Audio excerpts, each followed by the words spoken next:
Hello everyone, তোমাদের জন্য আজকে রেসিপিতে থাকছে চিকেন ফ্রাই রেসিপি। তার জন্য আমি একটা চিকেনের বোনলেস অংশটা নিয়ে নিয়েছি এক পাশ।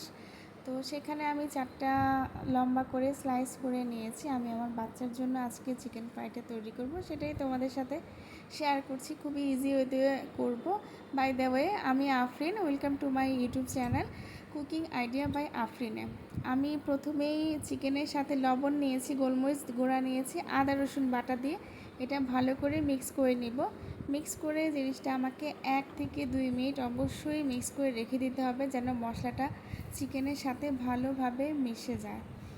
এর ফাঁকে আমি একটা বাটি নিয়ে নিব। বাটির সাথে আমি 1 কাপ ময়দা নিয়ে নিব। অবশ্যই ময়দাটাই নিতে হবে। সাথে পরিমাণ মতো লবণ দিতে হবে। লবণের সাথে আমি গোলমরিচ গুঁড়া দিয়ে নিচ্ছি। আমার একটু ঝাল ঝাল স্পাইসি পছন্দ, তাই আমি একটু গোলমরিচ গুঁড়া দিয়ে নিচ্ছি। আর আদা রসুন বাটাটা ইউজ করছি। আদা রসুন সাথে সেম পরিমাণ, সেম কোয়ান্টিটিতে কর্নফ্লাওয়ার ইউজ করতে হবে। আর আদা রসুন বাটাটা আমি এই জন্য ইউজ করেছি, তাহলে আদা রসুনের একটা ফ্লেভার তো আসবেই। সাথে ময়দাটা দেখতেই পাচ্ছ একটু মাখো মাখো ভাব এসেছে। এই মাখো মাখো ভাবের জন্য কোটিংটা খুব সুন্দর হবে। সাথে লাল গোলমরিচে গুঁড়া দিয়ে নিচ্ছি একটা লাল সুন্দর কালারের জন্য। সাথে চিকেনগুলি দিয়ে দিচ্ছি। চিকেনগুলি প্রথমে আমি অল্প চেপে চেপে চেপে চেপে ভালো করে মিশ্রণটা মিশিয়ে নেবে। এরই ফাঁকে এই মিশ্রণটা থেকেই আমি অল্প একটু মিশ্রণ পানির সাথে গলিয়ে একটা নরম মিশ্রণ তৈরি করে রেখেছি। সাথে চিকেনটা এখন রেডি করছি। চিকেনটা আমি 4 পিস চিকেন যখন আমার একদম টোটালি রেডি করা হয়ে যাবে, তখন আমি দেখো আমার টোটালি 4 পিস চিকেন রেডি করা হয়ে গেছে।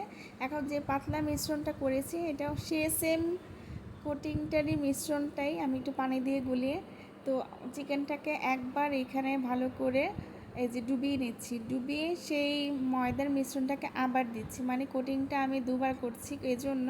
তাহলে কোটিংটা একটু ক্রিস্পি এবং ক্রিস্পি তো থাকবেই এবং একটু মোটা হবে, এজন্য আমি করে নিয়েছি। এবং তোমরা এই ওয়েতে করে দেখবে, এটা কিন্তু অনেক সময় ধরে ক্রিস্পি থাকে ময়দা আর কর্নফ্লাওয়ারের জন্য।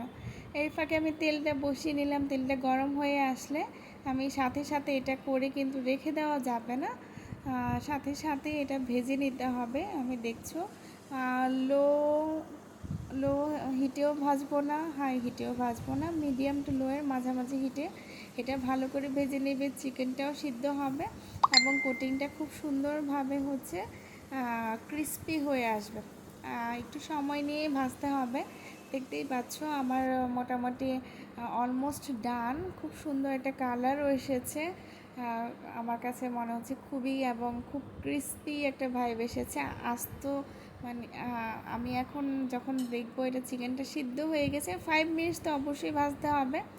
যখন এটা সিদ্ধ হয়ে গেছে আমার মনে হবে, এই যে দেখো আমি এখনই তুলে নিচ্ছি, দিস মাই ফাইনাল লুক। এবং এটা খেতে এত ক্রিস্পি, এতই আমি সবাই আশা করি ট্রাই করবে। আল্লাহ হাফিজ।